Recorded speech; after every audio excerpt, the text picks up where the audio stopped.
Sine square theta plus cos square theta equal two হচ্ছে 1। এটা হচ্ছে আমার ফর্মুলাটা, যে ফর্মুলাটা আমার জানা লাগবে মাস্ট।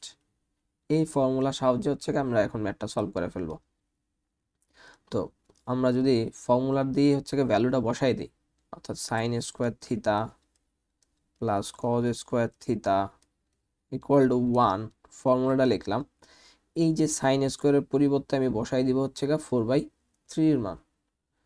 তো সাইন স্কোয়ার থিতার মান হচ্ছে 4/3 plus cos square theta equal to 1, then cos square theta equal 1 minus 4/3, 1 minus 4/3।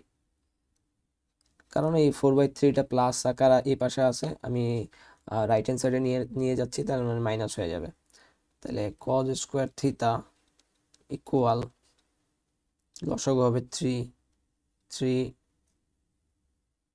Minus 4 হবে হচ্ছে গা -1/3। এটা হচ্ছে কজ স্কোয়ার থিতা। আমার কাছে শুধু জানতে চাইছে কস থিতার মানটা, তার মানে কস থিতা ইকুয়াল টু √/-1/3।